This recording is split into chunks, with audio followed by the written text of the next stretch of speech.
இத்தகைய மருத்துவ கட்டமைப்புகள் சைதாப்பேட்டைக்கு மாண்புமிகு தமிழ்நாட்டின் முதலமைச்சர்கள் தந்திருப்பதற்கான காரணம், நோய் பாதிப்பு இல்லாமல் சைதை தொகுதியைச் சேர்ந்த மக்கள், தமிழகத்தைச் சேர்ந்த மக்கள், சென்னையைச் சேர்ந்த மக்கள் சுபிட்சமாக வாழ வேண்டும் என்கின்ற வகையில் தான் இத்தனை மருத்துவ கட்டமைப்புகளையும் சைதாப்பேட்டைக்கு தந்திருக்கிறார். அதோடு மட்டுமல்ல, வருகை தந்திருக்கின்ற தாய்மார்களுக்கு தெரியும், அண்ணா சாலையில் ஒரு இரும்பு மேம்பாலம் கட்டும் பணி நடைபெற்றுக் கொண்டிருக்கிறது.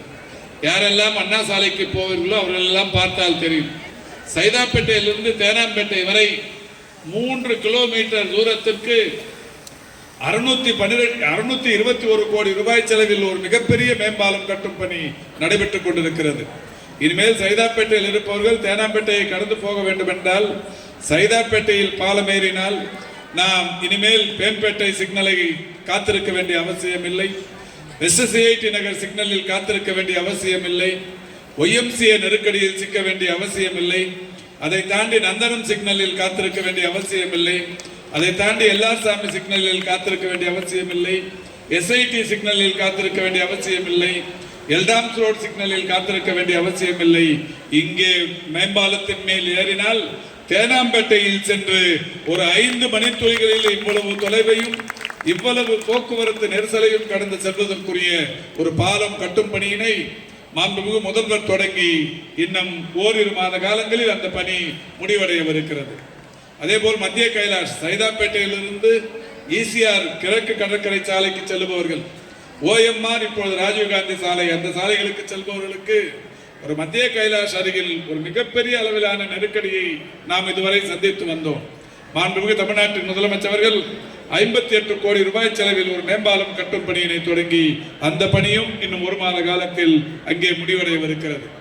அதையும் கடந்து இன்னொரு மகிழ்ச்சியான செய்தி, வேளச்சேரிக்கு இங்கிருந்து யாராவது செல்ல வேண்டும் என்று சொன்னால் ஆல்டா சிக்னலில் ஆரம்பித்தால் அங்கிருந்து ரேஸ்கோஸ் சாலை சந்திப்பு, கனிகாபுரம் சாலை சந்திப்பு, 5 பர்லாங் ரோடு சந்திப்பு, நேரு நகர் சந்திப்பு, பீனிக்ஸ் சந்திப்பு, அதற்கடுத்து 100 அடி சாலை சந்திப்பு என்று இவ்வளவு நெருக்கடியையும் கடந்துதான் குருநானக்கை கடக்க வேண்டும். இங்கே ஒரு 3.2 கிலோமீட்டர் தூரத்திற்கு, இப்போது இங்கு 3 கிலோமீட்டர் தூரத்திற்கு கட்டியிருப்பதை போல 3.2 கிலோமீட்டர் தூரத்திற்கு 290 கோடி ரூபாய் செலவில் இன்னும் ஒரு 10 நாட்களில் இந்த மருத்துவமனைக்கு அடிக்கல் நாட்ட வருகிற போதே மாண்புமிகு தமிழ்நாட்டின் முதலமைச்சர்கள் அந்த பாலத்திற்கும் அடிக்கல் நாட்டவிருக்கிறார்கள். இப்படி மிக சிறப்பான பணிகள் சைதாப்பேட்டையில் நடைபெற்றுக் கொண்டிருக்கிறது.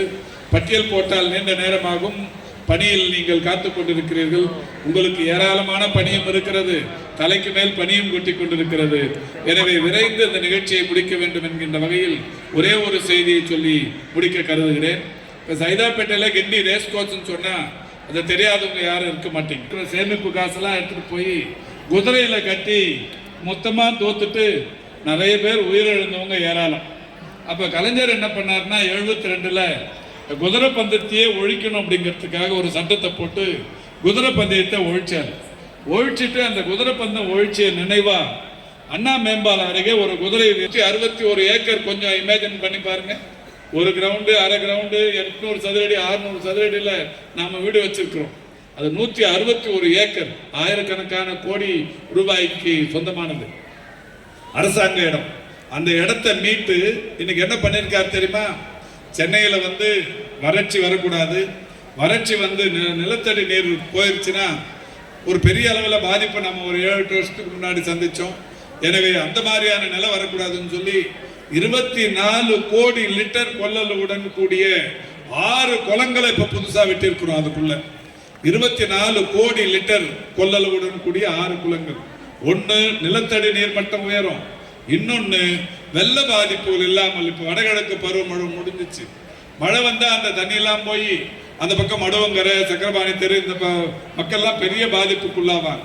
இன்னைக்கு அது இல்லாம அந்த குளங்கள் வெட்டி அதுல இன்னைக்கு முதல்வர் ஒரு வேலையை தொடங்கி இருக்காரு. என்ன வேலைன்னா, ஒரு சுற்றுச்சூழல் பூங்கா, ஈகோ பார்க். இந்த சுற்றுச்சூழல் பூங்கா 118 ஏக்கர்ல அமைய போகுது. அதுக்கான அடிக்கல் நாட்டிருக்காரு.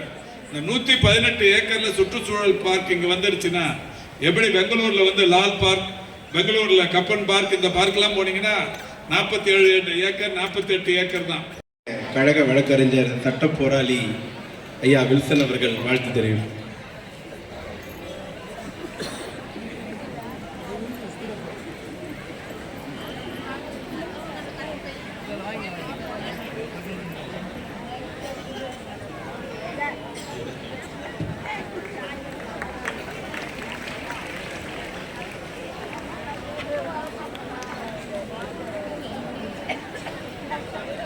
மாவட்ட சிறுபான்மை நல உரிமை பிரிவு சார்பாக பிரம்மாண்டமாக இந்த நிகழ்ச்சியை தலைமையேற்று நடத்தி கொண்டிருக்கும் எனது அருமை நண்பர் சைதை சாதிக் அவர்களே, இங்கே சற்று முன் பேசிவிட்டு நலத்திட்ட உதவிகளை வழங்க இந்த தொகுதியின் வேட்பாளர் வருகிற 2026 சிறப்பு மருத்துவமனை, கலைஞர் சிறப்பு மருத்துவமனை, அதே போல இப்பொழுது மீட்கப்பட்ட 160.86 ஏக்கர் பெரிய மைதானம். இந்த மைதானம் 200 வருடத்துக்கு தாரை வார்த்து கொடுக்கப்பட்டது.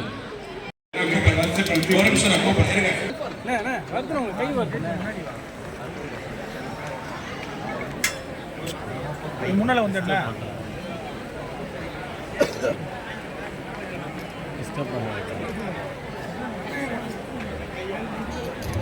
ஒரு வண்டி அங்க நிறுத்துங்க. ஒரு வண்டி 90-77 வண்டி யாருதுங்க? அது அங்க நிக்கிற வண்டி ஃபாதரோட உடனே எடுக்க சொல்லுங்க. அந்த வண்டி இடிக்கிறாங்க. டிரைவர் இல்ல,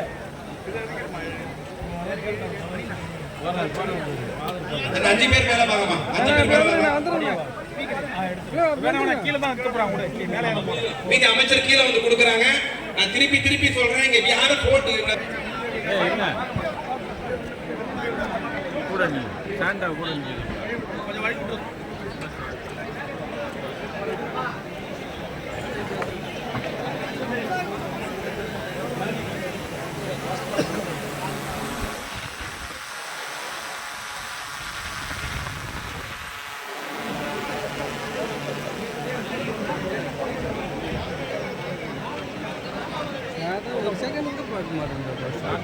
இப்போது மாண்புமிகு அமைச்சருக்கு கிறிஸ்தவ தாத்தாக்கள் நினைவு பரிசு வழங்குகிறார்கள்.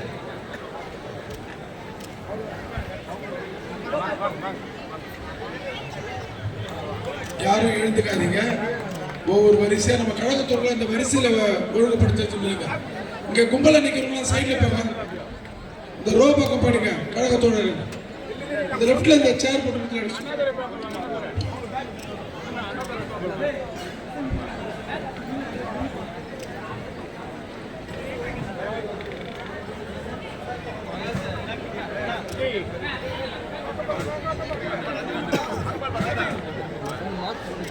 டேய் என்ன பண்றீங்க?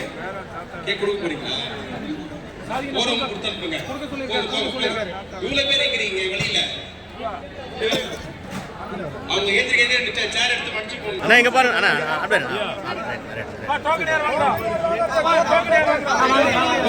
உள்ள டோக்கன் வாங்குறீங்களா?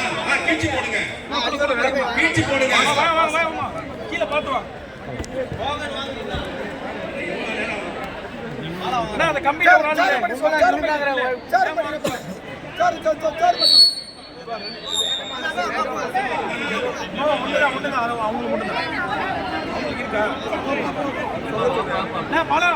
பையன் ஒன்று சொல்லிடு.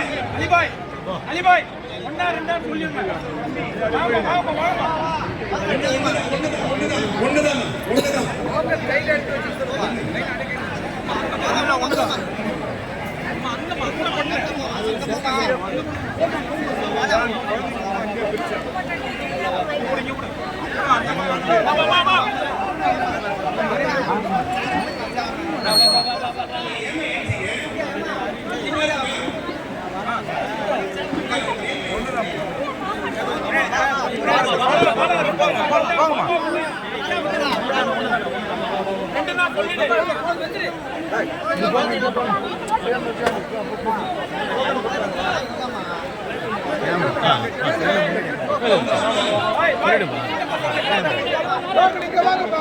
சொல்லி பேக் வந்து